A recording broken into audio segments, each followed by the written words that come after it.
Have you noticed that when you walk into a bookstore these days, the fantasy section doesn't really feel like fantasy anymore? Instead of shelves filled with sweeping epics, towering quests, and mythic sagas that pull you into another world, what you mostly find are romances dressed in fantasy clothing. And don't get me wrong, there's nothing inherently bad about that.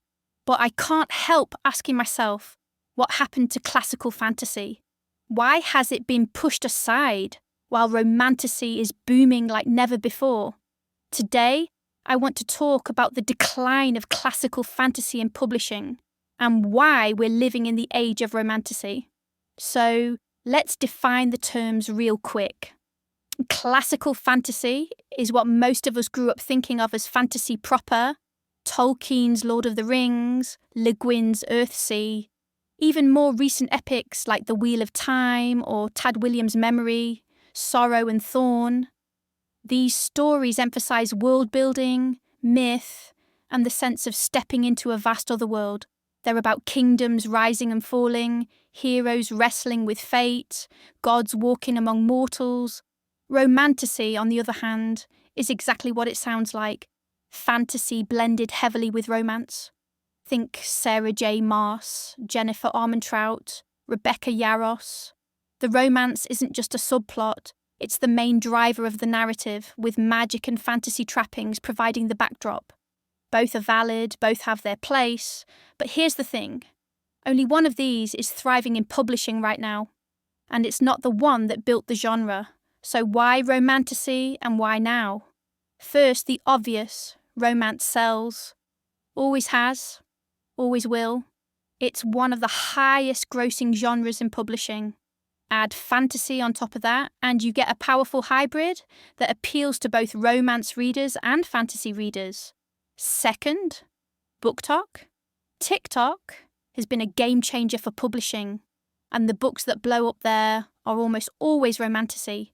A Court of Thorns and Roses, Fourth Wing, Quicksilver, From Blood and Ash.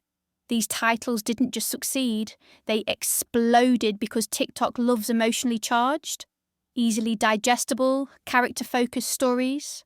Third, marketing. It's much easier for publishers to sell you a story with forbidden love plus dragons than to market a dense 800-page epic about geopolitical conflicts, metaphysical questions, and invented languages. Romantasy is fast. It's addictive. It's easy to pitch in one sentence, and publishers love that. But the rise of romantasy comes with a cost: the decline of classical fantasy. Think about it. When was the last time a big, slow-burn epic world-spanning classical fantasy hit the mainstream? You don't really see new Tolkiens, new Le Guins, new McKillips breaking into bestseller lists. And the reasons are pretty clear. Classical fantasy requires patience. It's slower, it builds worlds, brick by brick. It demands you pay attention. That doesn't play well in a publishing world and a reading culture built on speed, accessibility, and instant emotional payoff. Another problem: publishers are risk-averse. Epic fantasies are expensive to print, hard to market, and often don't guarantee returns. Compare that with romantasy, which hooks readers fast, creates fandom communities, and practically markets itself on social media. So instead of sprawling sagas and mythic epics, the shelves are stacked with romantasy after romantasy. And if you're a reader like me, who craves the grandeur of a real fantasy, quests, myths, ancient prophecies, and worlds that feel like they exist beyond the page, you start to feel like something is being lost. And this isn't just nostalgia talking. Classical fantasy is important. It gave us myths for the modern world. Tolkien didn't just write about hobbits. He gave us an entire mythology that feels timeless. Le Guin didn't just tell stories of wizards. She explored balance, morality, gender, and power through myth.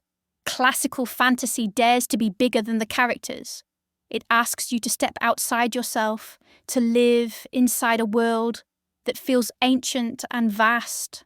Without it, publishing risks narrowing fantasy down, to personal romances instead of world-shaping stories. And that matters because fantasy at its best has always been about more than entertainment. It's been about wonder, myth, and the power of imagination itself. For me personally, this decline is frustrating. I'll go into a bookstore ready to discover something new, and instead I see shelf after shelf of romantasy with the same tropes, the same kind of covers, the same marketing pitches. Where are the new great epics? Where are the writers pushing language, pushing myth, building worlds you can get lost in? Of course, they still exist. You can find incredible modern classical fantasy if you dig deep enough. Writers like Guy Gavriel Kay, R.F. Kuang, or even some indie authors are still carrying the torch, but they don't get the same spotlight, the same shelf space, or the same viral success. So, in a way, this isn't just a publishing decline, it's a cultural shift. Readers and publishers alike are leaning into romantasy, and classical fantasy is being quietly left behind. So here's my question to you. Do you still read classical fantasy? Or has romantasy taken over your shelves? Do you prefer one over the other? Or do you think there's room for both? Because as much as I miss the days of Tolkien-like epics dominating fantasy shelves, I also wonder if publishing is simply reflecting what readers actually want right now. Either way, I hope classical fantasy doesn't disappear entirely, because the genre needs both the swoon-worthy romances and the timeless myths.